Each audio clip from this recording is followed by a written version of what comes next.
Hello, thanks for tuning in to episode 12.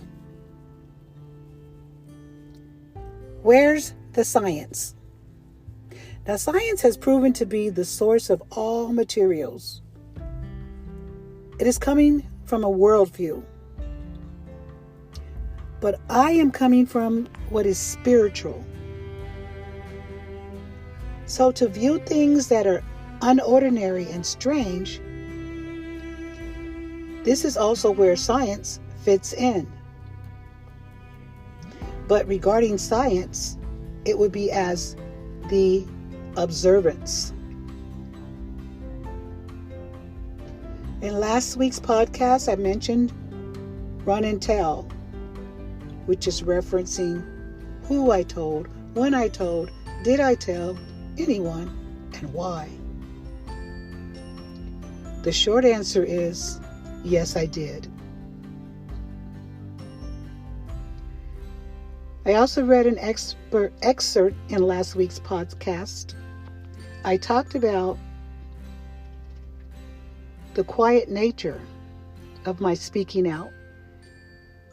Because what could you actually blurt out that people could accept? The extraterrestrial? Aliens as beings? Or the strange ones that came into my presence? But I did start out trying to contact NASA. I Googled them. I did a search. While searching, I had an OMG moment. Oh my gosh, this is me. Do I really want to report this to other people? That I've been seeing things that were surreal? Yes, I clicked the button. Someone's name popped up. I don't remember who. He had so much decoration across the front of his chest in his suit. And his name looked so credible. So I shot off an email. Unfortunately, I never got a reply. So I thought, so much for NASA being interested in the science of this nature. It was a shot in the dark anyway. And it proved to go nowhere. Later on, I even thought about Dr. Phil, who had a daytime show. I thought, hey, maybe he could listen. So I filled out the short form online that asked for show ideas. So I don't want you to ever think, hey, this lady has had all of those experiences, but who did she tell? Why did she never tell those things so that everyone could know? Nothing came back from Dr. Phil either. I guess it wasn't in the relationship category. But the short answer to that is I did. Not only did I try to contact credible sources in science, such as NASA, or celebrity media personalities who probably could reach a lot of people and tell you, go in more depth about your experiences. That would have been nice to have done. But I also wrote them all down in my books. Even if I thought people could never understand me for the experiences that I had, because of my quiet spirit, I had to tell. It's not that I expected responses from all those people. They were either too busy in their own celebrity status or fields of research to even be concerned with something that I was doing, although I felt it was important. So the point about everything having to do with science is because it really does. But I also understand that those experiences were spiritual. Now the quiet storm is within my quiet nature, which was budding under the rose. But it was to effect an entire era, not just a few people. So there can be no uncertainty about the timing of when the rose could bloom. God has given me the stem and the flower, and regardless of whoever else picks up on it, it will remain as fragrant. So it's like the rose that blooms. So you just can't run and tell.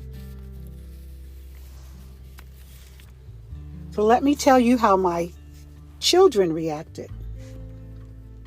They were curious, stoic, I'd even say, not like those that came to help me, like in the hospital, for example. These were my children, after all. They had that nonchalant look about them. And my son would say, "Whoa, here goes another one of your dreams. Mom, your dreams always come true." Yes, son, unfortunately, sometimes they do. And then I have my daughter, whom I like to call Duck and Hide. She would duck, dodge, and hide from everything when it came time for me to tell her about my dreams, my experiences. She's what I call the little intellectual of the bunch.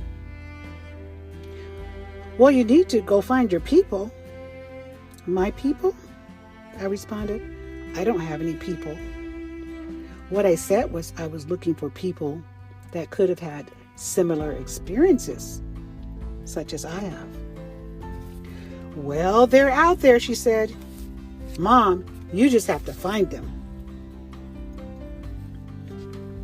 We believe you. So we're not your audience. We know that you're telling the truth. But I could imagine her as she'd run to her husband in another room jokingly and say, "Hey, hubby, we're going to have to stay off social media for a while. Mom's coming out with another book." Believe it or not, that was her little personality. Then I have what I call my lollipop daughter. And yes, she's grown now, but I picture her with a lollipop glance in her mouth while she's sucking it, head to the side, staring at me. And in between her pulling it out from between her lips, she'd have a question. "Oh, yeah, I remembered that one. That one looks just like the other one, Mom. I think they really did come back for you." She'd have that curious look, popping the sucker back into her mouth. But only she was grown now. So what she does now is smack her lip. Then there's my daughter that's a little distance away, so we don't see each other as often. But she's the first to give support. Mom, I got all your books. I can't wait to read them. Are you sure I got them all? You sure got them all? I need to check Amazon again. I'm so supportive of you. These are great.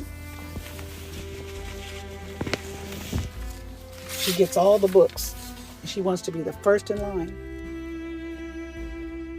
And then I have Sharma Karma. She's my most calmest daughter. And you can never start off anything without prayer. She will come to you. "First, let's pray, Mom." She claps her hands together. She's excited. It's going to be another story. But she remains calm. So I call her Sharma Karma. "Let's pray about it, Mom." And then I relate my story. My youngest, whom I think I have passed the baton to, it kind of worries me because this type of burden is not something you want to pass on to anyone. But every now and then she comes to me to tell me about what she has dreamt too. And those dreams have also come true, just like mine have. So passing the baton, I'm not sure, is always a good thing. So it can never be said that I didn't reach out at the times when those things were happening. It can never be said that I didn't write those things down and document them like any scientist would. I had written them down in my books. And it could never be said that God didn't have my back, because everything, and I do mean everything, about this whole experience has been spiritual. And that could be why in this podcast, right here and right now, is the time for that blooming rose. And I can tell you about it. I started this journey back in 2010, writing my books. But God brings us back to where we started. And that's a fact. Even though those things are still happening. So if run and tell were a crystal ball of truth, it would be growing bigger and bigger until it became gigantic. And who I could imagine sitting at the top of it would be my daughter, sucking on her lollipop, asking folks that are standing in line if they want to take tickets. Well, I heard this story. Do you want a ticket for this one? Do you want a ticket for that one? That would be my vision of run and tell. Thanks for listening.